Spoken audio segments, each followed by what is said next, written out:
playing? Ups and downs. Right now, last week was a down.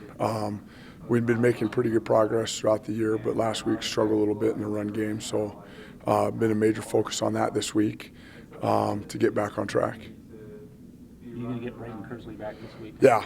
He's been practice yesterday and today. Really good. Just fresh legs. So it's nice to have fresh legs out there doing well. Is this offensive line unit? Can you win with these guys? Are they talented enough to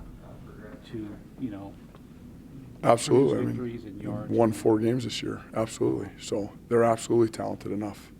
So yeah. When Jamaal's out there on the field, it just seems like he brings an energy level to it. Does that affect the line when you got a guy like Jamaal out there, running hard, doing what he does? Yeah, absolutely. I think if you look at any of our running backs and what they bring, Paul's more of like a quiet thunder, and Jamaal brings great positive energy. I think Algie's the same way, and Adam. They all bring their little special thing, and my guys really get excited and fired up for effort. Guys that give effort, and it's tough to find one of our backs that doesn't do that. So, any one more so than the other, yeah, I think that brings a different flavor or whatever. But they love the guys behind them.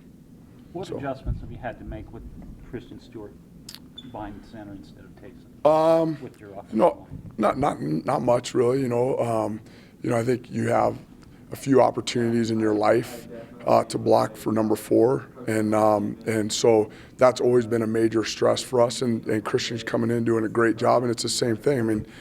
How many people on the face of the earth would love to say they blocked for a quarterback at BYU? And so that same mindset, nothing's changed. It's just a different guy throwing the ball around and handing it off back there. But it's find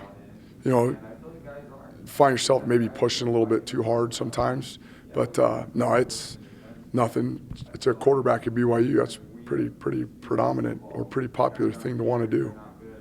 When you've been going through some tough times like these last few weeks, how important in your mind is it for you guys to go out and start really strong in this upcoming game to build some momentum to feed off of? Yeah, and that's always one of our goals, is to come out and start quick and finish quick, and so that's emphasized every week. And so it's not any different today than it was after fall camp or last week or whatever. But again, when you get going, it obviously builds that swagger, if you will, and it helps. But yeah, I think it's just as important this week as it was last week as it was the week before. Do you feel like your offensive line is winning enough of the one-on-one battles to be effective? At times. Last week we struggled a little bit with that. At times, yeah, definitely. Like I said, absolutely have more than enough we need to be successful and win football games up front. How do you start winning more of those, though? Winning more of those one-on-one battles? Again, I don't know, looking at last week as opposed to the weeks prior and stuff like that, it's just, again, creating a mindset more than anything, and coming out and being ready, those types of things. But the physical, intangible part of this has always been there. So more mental than physical. Yeah, absolutely.